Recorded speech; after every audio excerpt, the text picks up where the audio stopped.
قد جاءكم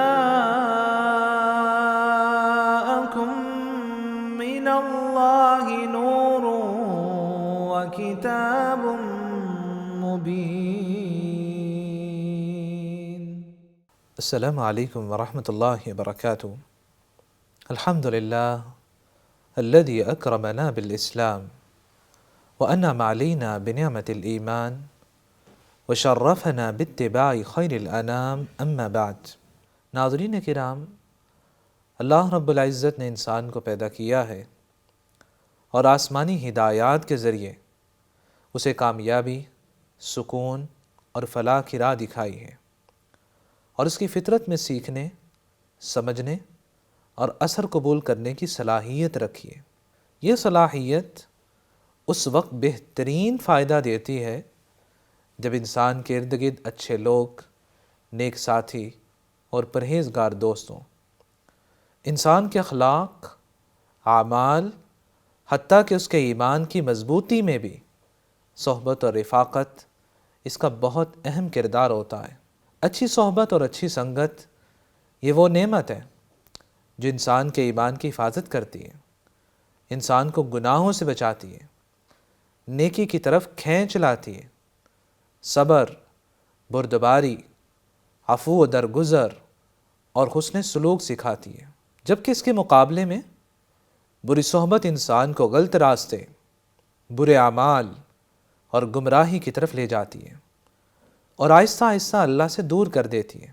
انسان کا ایمان صرف عبادات سے ہی نہیں بلکہ اچھی صحبت اور ہم نشینی کے ساتھ بھی محفوظ ہوتا ہے. جس انسان کو نیک لوگوں کی رفاقت مل جائے وہ گناہوں سے بچنے لگتا ہے، اور جسے بری سنگت لگ جائے وہاں ایمان بھی خطرے میں پڑ جاتا ہے. اس لیے نبی اکرم صلی اللہ علیہ وسلم نے فرمایا، صحیح بخاری اور مسلم میں ابو موسیٰ اشعری رضی اللہ تعالیٰ عنہ بیان کرتے ہیں، مثل الجلیس الصالح والجلیس السوء کحامل المسک ونافخ الکیر. نیک ساتھی کی مثال خوشبو بیچنے والے کی طرح ہے، اور برے ساتھی کی مثال بھٹی کی آگ کو ہوا دینے والے کی طرح ہے. فحامل المسک اما ان یحزیک، خوشبو بیچنے والا وہ یا تو تمہیں خوشبو گفٹ کے طور پر دے دے گا، وَإِمَّا أَن تَبْتَعَ مِنْ، یا تم اس سے خود خرید لو گے، وَإِمَّا أَن تَجِدَ مِنْهُ رِيحًا طَيِّبًا، یا کم از کم اس کے پاس بیٹھنے سے تم خوشبو ضرور محسوس کرو گے. بالکل اسی طرح اچھا ساتھی آپ کو اچھی باتیں سکھاتا ہے، مخلصانہ نصیحت کرتا ہے. اگر آپ میں کوئی کمی دیکھتا ہے تو بڑی محبت سے آپ کے عیوب سے آگاہ کرتا ہے اور اعلیٰ اخلاق کی دعوت دیتا ہے. یا آپ خود اس سے سوال کر کے اچھی باتیں سیکھتے ہیں، نہیں تو اس کی صحبت میں بیٹھنے سے ہی آپ کی زندگی میں چینجنگ اور اچھی عادات آنے لگتی ہیں. اور اس کے مقابلے میں وَنَافِخُ الْكِيرِ اِمَّا أَن يُحْرِقَ ثِيَابَكَ، وہ بٹی میں پھونک مارنے والا اس کے پاس سے اڑتی ہوئی کوئی چنگاری تمہارے کپڑوں کو جلا دے گی.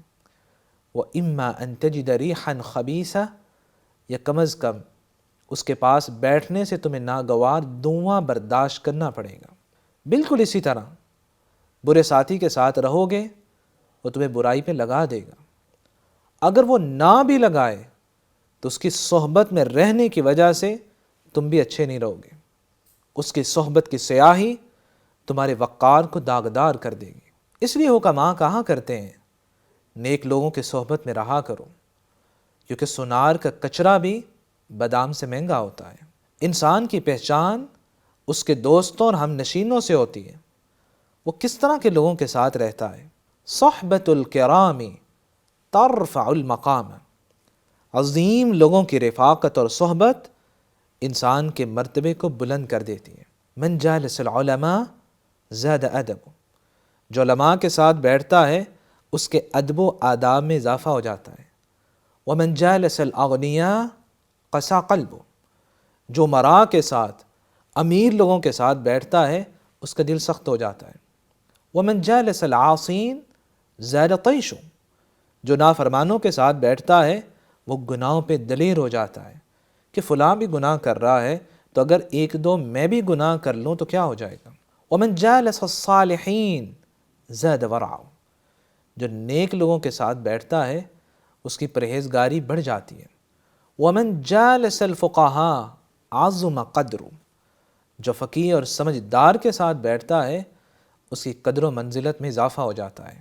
اسی لیے نبی اکرم صلی اللہ علیہ وسلم نے اچھی بیٹھک اور صحبت اختیار کرنے کی ترغیب دی ہے اور بری صحبت اور سنگت سے بچنے کا حکم دیا۔ فرمایا لا تصاحب الا مؤمنا، نیک اور صاحب ایمان کے علاوہ کسی کو رفیق اور دوست نہ بنا لینا۔ ولا یأکل طعامک الا تقی، تمہارے دسترخوان کا شریک صرف متقی اور پرہیزگار ہونا چاہیے۔ ارواء الغلیل کے حدیث مبارکہ جابر رضی اللہ تعالیٰ عنہ بیان کرتے ہیں، آپ صلی اللہ علیہ وسلم نے فرمایا من کان یؤمن باللہ والیوم الآخر فلا یجلس علی مائدہ تدار علیہ الخمر، جو شخص اللہ رب العزت اور روز قیامت پہ ایمان رکھتا ہے اسے چاہیے کہ وہ ایسے دسترخوان پہ کبھی نہ بیٹھے جہاں شراب کا دور چل رہا ہو، جہاں شراب پی جا رہی ہو، کیونکہ ایسے لوگوں کے ساتھ بیٹھو گے تو وہ تمہیں بھی شراب پینے پہ لگا دیں گے۔ سلف صالحین کہا کرتے تھے لا تصاحب الا احد رجلین، دو لوگوں کے علاوہ کسی کی صحبت اور ہم نشینی اختیار نہ کرنا۔ رجلا تتعلم منہ شیئا فی امر دینک فینفعک، ایک وہ شخص ہے جس سے تم اپنے دین کے بارے میں کچھ سیکھو اور وہ تمہیں نفع پہنچائے۔ او رجلا تعلمہ شیئا فی امر دینی فیقبل منک، یا وہ شخص جسے تم دین کے کوئی بات سکھاؤ تو وہ آگے سے قبول کر لے۔ والثالث فاہرب منہ، اور تیسرے قسم کے شخص سے تم دور ہی رہنا کہ جس سے نہ تو تم دین کی بات سیکھ سکو، اور اگر تم اس سے کوئی دین کی بات سکھلاؤ تو وہ آگے سے کہے کہ دینداری اپنے پاس ہی رکھو، اس شخص سے بچ جانا، یہ تمہارا دین خراب کر دے گا۔ علقمہ بن قیس رحمۃ اللہ علیہ سیدنا عبداللہ بن مسعود رضی اللہ تعالیٰ عنہ کے شاگرد ہیں، فرمایا کرتے اصحب من ان صاحبتہ زانک، ایسے شخص کی صحبت اور سنگت اختیار کرو، اگر اس کے ساتھ رہو تو وہ تمہارے کردار کو نکھار دے۔ وَإِنْ أَصَابَتْكَ خَصَاصَةٌ عَانَكَ، اگر تم پر کوئی تنگی آ جائے، پریشانی کے بادل منڈلانے لگے تو وہ تمہارا سہارا بن جائے۔ وَإِنْ قُلْتَ سَدَّدَ مَقَالَكَ، تم کوئی بات کہو تو تمہاری بات کو درست رخ دینے والا ہو۔ وَإِنْ رَآ مِنْكَ حَسَنَةً عَدَّهَا، اگر تمہارے اندر کوئی خوبی دیکھے تو اسے نمایاں کرے۔ وَإِنْ بَدَتْ مِنْكَ سُلْمَةً سَدَّهَا، اگر تم میں کوئی کمی ظاہر ہو جائے تو وہ اس سے چھپانے والا ہو، نہ کہ لوگوں کے سامنے اسے بیان کرنے والا ہو۔ وَإِنْ سَأَلْتَهُ أَعْطَاكَ، زندگی میں برا وقت آ جائے تم اس سے کچھ مانگو تو وہ آگے سے دینے والا ہو۔ وَإِذَا نَزَلَتْ بِكَ مُحِمَّةٌ وَاسَاكَ، اگر تم پر کوئی مشکل آن پڑے تو وہ تمہارے غم میں شریک ہو جائے، ایسے شخص کی صحبت اختیار کرنا۔ ناظرین کرام، اچھی صحبت کے نتائج کو دیکھنا ہے تو صحیح مسلم میں سیدنا ابو ہریرہ رضی اللہ تعالیٰ عنہ کی حدیث مبارکہ دیکھیے۔ نبی اکرم صلی اللہ علیہ وسلم نے فرمایا ان للہ ملائکہ یطوفون فی الطرق یلتمسون اہل الذکر، اللہ کے کچھ ایسے فرشتے ہیں جو زمین کے رستوں میں چلتے پھرتے ہیں اور اللہ کا ذکر کرنے والوں کو تلاش کرتے رہتے ہیں۔ فَإِذَا وَجَدُوا قَوْمًا يَذْكُرُونَ اللَّهَ تَعَالَى، جب ایسے لوگوں کو دیکھتے ہیں کہ جو اللہ کے ذکر میں مشغول ہیں تو باقی فرشتوں کو آواز لگاتے ہیں هَلُمُّوا إِلَى حَاجَاتِكُمْ، آ جاؤ اپنے مقصد کی طرف، یہاں وہ لوگ بیٹھے ہوئے ہیں جنہیں ہم تلاش کر رہے تھے۔ پھر وہ فرشتے اس نیکی اور خیر کی مجلس میں بیٹھ جاتے ہیں، واپس اللہ کے پاس جاتے ہیں، اللہ کو جا کر بتاتے ہیں الہی فلاں جگہ بندے بیٹھے تھے جو تجھے یاد کر رہے تھے۔ تو اللہ رب العزت فرماتے ہیں فَأُشْهِدُكُمْ أَنِّي قَدْ غَفَرْتُ لَهُمْ، فرشتوں میں تمہیں گواہ بناتا ہوں کہ میں نے ان سب کو معاف کر دیا۔ ان فرشتوں میں سے ایک فرشتہ عرض کرتا ہے رب فیہم فلان عبد خطاء، میرے رب ان میں فلاں شخص وہ خیر اور نیکی کی نیت سے نہیں آیا تھا، وہ تو بہت بڑا گنہگار بندہ ہے، انما مر فجلس معہم، وہ تو بس وہاں سے گزر رہا تھا اور کسی ضرورت کے تحت ان کے پاس بیٹھ گیا تھا۔ صحیح مسلم کی حدیث مبارکہ کیا کہتی ہے؟ اللہ رب العزت فرماتے ہیں وَلَهُ غَفَرْتُ هُمُ الْقَوْمُ لَا يَشْقَى بِهِمْ جَلِيسُهُمْ، فرشتوں میں نے اس سے بھی معاف کر دیا، کیونکہ یہ وہ نیک لوگ ہیں جن کی صحبت میں بیٹھتا ہے وہ بھی محروم اور بدقسمت نہیں رہتا، وہ چاہے کسی بھی نیت سے بیٹھا ہو وہ بھی بخشش الہی حاصل کر لیتا ہے۔ ناظرین گرامی، اگر آپ بھی رب تعالیٰ کی مغفرت کی آغوش میں آنا چاہتے ہیں تو اپنا اٹھنا بیٹھنا بدل لیجئے، علماء اور نیک لوگوں کی مجالس تلاش کیجئے جس کے بارے میں رب کائنات فرما رہے ہیں لا یشقا بہم جلیسم، ان کے ساتھ بیٹھنے والا بھی محروم نہیں رہتا، وہ بھی نیک صحبت سے بخشش الہی حاصل کر لیتا ہے۔ دوسری بات، کئی بار انسان کے لیے اچھی صحبت اختیار کرنے کی کوشش ہی نجات کا باعث بن جاتی ہے۔ وہ 100 کا قاتل انسان بنی اسرائیل کا، جسے راہب نے کہا اگر چاہتے ہو کہ تمہاری توبہ قبول ہو جائے انطلق الی ارض کذا و کذا فإن بها اناسا یعبدون اللہ فاعبد اللہ معهم، تم اس گناہوں کی بستی سے فلاں علاقے کی طرف ہجرت کر جاؤ، وہاں نیک لوگ رہتے ہیں جو اللہ کی عبادت کرتے ہیں، تم بھی ان کی صحبت میں جا کے اللہ کی عبادت کرنے لگ جاؤ۔ صحیح مسلم کی حدیث مبارکہ بیان کر رہی ہے فانطلق حتی اذا نصف الطریق اتاہ الموت، وہ شخص نیکوں کی بستی کی طرف روانہ ہوتا ہے لیکن ابھی آدھا رستہ ہی طے کیا ہوتا ہے کہ اسے موت آ لیتی ہے۔ آسمانوں سے رحمت کے فرشتے بھی آ جاتے ہیں اور عذاب الہی کے فرشتے بھی آ جاتے ہیں۔ رحمت کے فرشتے کہتے ہیں جاء تائبا مقبلا بقلبہ الی اللہ تعالی، یہ سچے دل سے توبہ کر کے اللہ کی طرف آ رہا تھا۔ اور عذاب کے فرشتے کیا کہتے ہیں انہ لم یعمل خیرا قط، اس نے تو زندگی میں کوئی نیکی کا کام کیا ہی نہیں تھا۔ اللہ کی طرف سے ایک فرشتہ انسانی شکل میں آتا ہے اور حل پیش کرتا ہے قیسوا ما بین الارضین فإلی ایتہما کان ادنا فہو لا، دونوں بستیوں کے درمیان زمین کے پیمائش کرو، جس بستی کے زیادہ قریب ہوگا یہ اسی میں شمار ہوگا۔ فقاسوا، جب زمین کی پیمائش کی گئی، حدیث مبارکہ کہہ رہی ہے فکان الی القریۃ الصالحہ اقرب منہا بشبر، جب پیمائش کی جاتی ہے وہ نیک لوگوں کی بستی کے ایک بالشت 9 انچ زیادہ قریب ہوتا ہے، بس یہی ایک بالش کا فاصلہ اس کی نجات کا سبب بن جاتا ہے اور رحمت کے فرشتے اس کی روح کو قبض کر لیتے ہیں۔ ناظرین کرام، یہاں رک کے سوچئے گا، اس شخص کی نجات کا سبب نہ کوئی بڑا عمل تھا، نہ طویل عبادت تھی، صرف نیک صحبت اختیار کرنے کا ارادہ اور اس کے لیے سفر تھا، جس کی وجہ سے اللہ رب العزت نے اسے ایک بالشت نیکوں کے مسکن کے قریب کر دیا اور اسے نجات عطا فرما دی۔ اگر آج ہم بھی نجات اور برائی کو چھوڑنا چاہتے ہیں تو ہمیں بھی بری سنگت کو چھوڑنا ہوگا۔ اس لیے سیدنا عمر رضی اللہ تعالیٰ عنہ فرمایا کرتے لا تصحب الفاجر کہ یحملک علی الفجور، کسی گنہگار اور برے شخص کی صحبت اختیار نہ کرنا ورنہ وہ تمہیں بھی برائی پہ آمادہ کر دے گا۔ ناظرین کرام، تاریخ نے کتنے ایسے واقعات بیان کیے کہ جن میں بری صحبت برے جام کا سبب بن گئی۔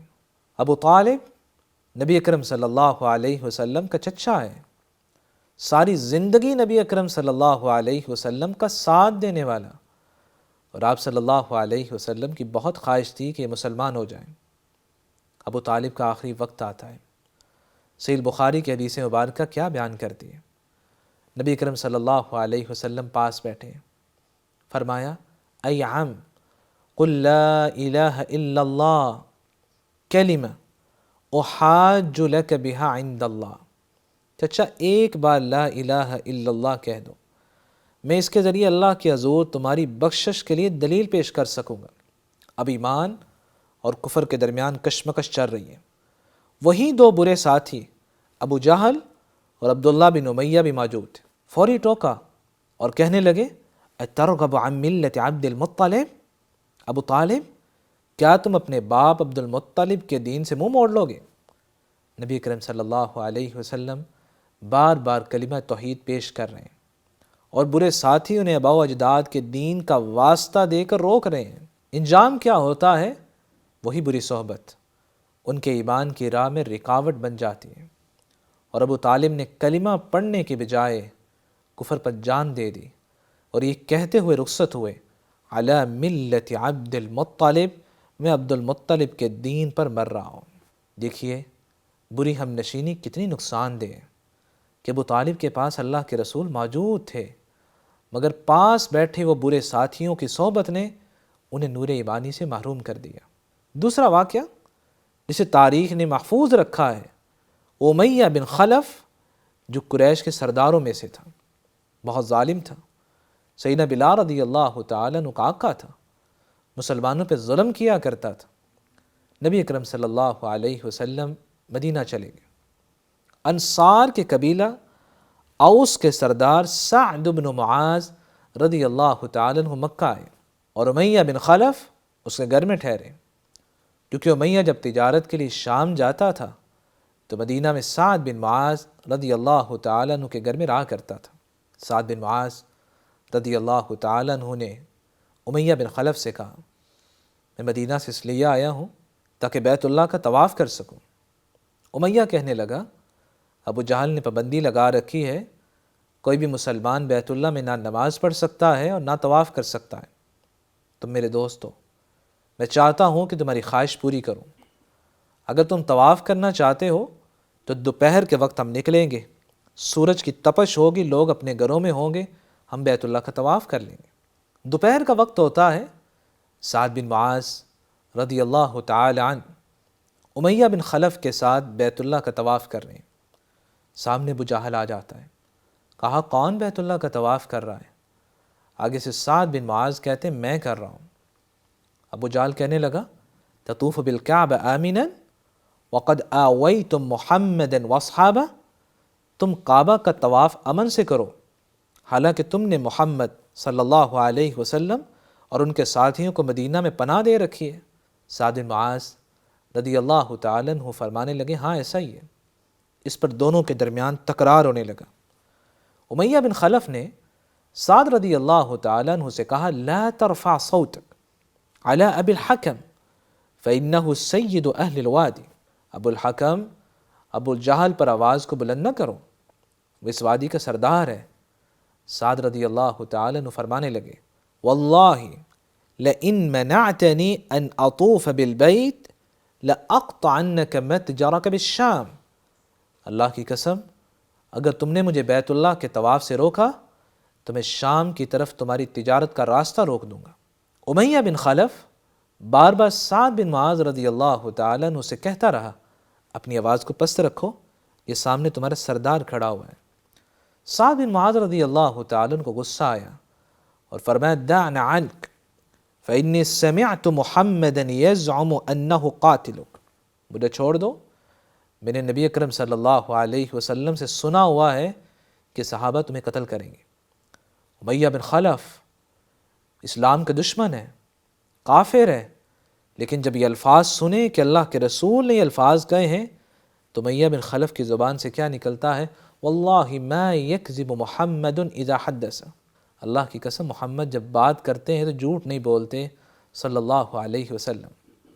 فوری گھر لوٹتا ہے، اپنی بیوی کے پاس آیا اور کہا اما تعلمین ما قال لی اخی الیسربی، جانتی ہو وہ میرا یسربی جو دوست آیا تھا اس نے کیا کہا؟ بیوی آگے سے پوچھتی ہے کیا کہا؟ کہنے لگا وہ کہتا ہے کہ اس نے اللہ کے رسول صلی اللہ علیہ وسلم سے سنا ہے کہ وہ مجھے قتل کریں گے۔ بیوی آگے سے کہنے لگی فواللہ ما یکذب محمد، اللہ کی قسم محمد صلی اللہ علیہ وسلم جھوٹ نہیں بولتے۔ تم ایسا کرنا مکہ سے کبھی باہر نہ جانا، کہیں مسلمان تمہیں قتل نہ کر دیں۔ امیہ بن خلف جنگ کے لیے تیاری کرنے لگا، بیوی پاس آتی ہے، کہا وہ تمہیں یسربی ساتھی کی بات یاد نہیں ہے کہ اللہ کے رسول نے کہا ہوا ہے کہ تمہیں قتل کریں گے؟ کہا میں تیاری نہیں کرتا۔ امیہ بن خلف گھر میں بیٹھ گیا، ابو جہل آیا، کہنے لگا انک من اشراف الوادی فسر یوما او یومین، تم اس وادی کے معزز لوگوں میں سے ہو، ایسا کرو ہمارے ساتھ چلو، 1-2 دن کا سفر طے کرو پھر واپس آ جانا۔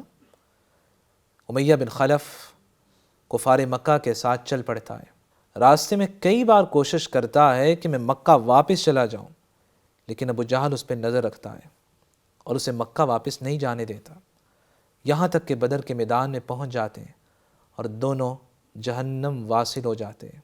یہ بری صحبت اور برے ساتھی کا نتیجہ ہے جو خود بھی آگ کا ایندھن بنتا ہے اور دوسروں کو بھی ساتھ لے ڈوبتا ہے۔ ناظرین کرام، تاریخ نے زبیر بن باطا یہودی کا واقعہ بھی لکھا ہے۔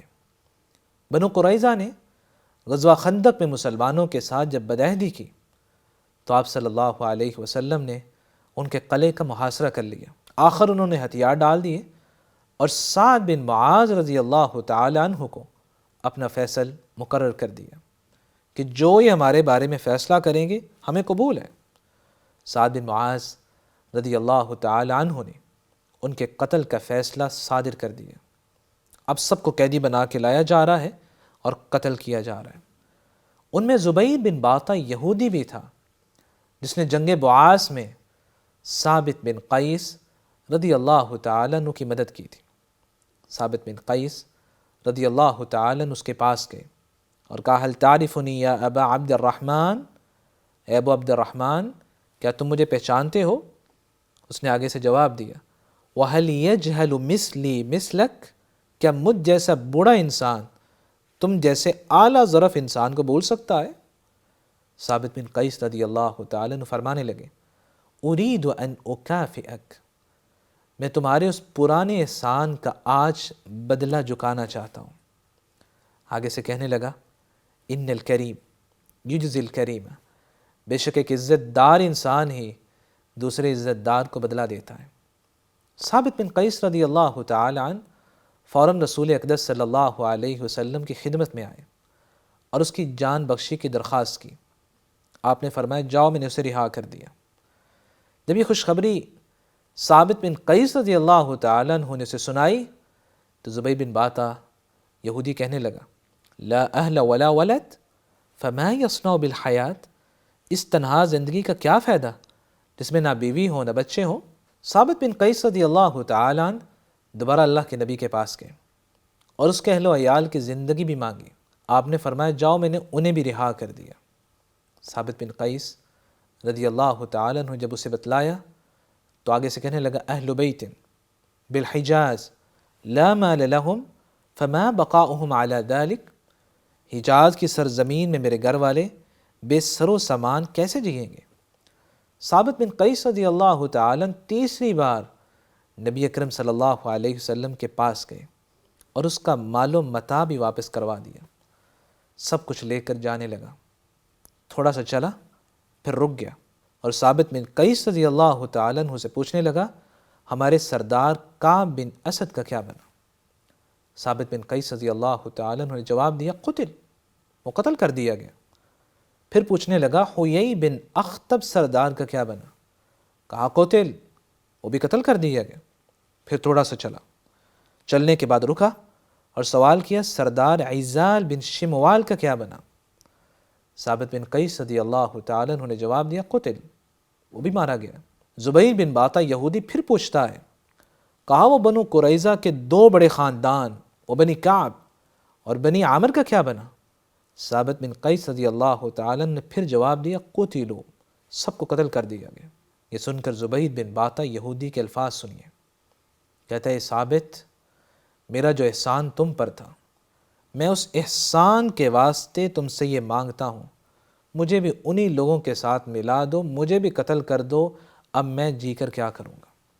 خدا کی قسم ان کے بعد جن کے ساتھ بیٹھ کر میں شراب اور زندگی کے مزے لوٹتا تھا، اب ان کے چلے جانے کے بعد میری زندگی میں کوئی خیر نہیں ہے۔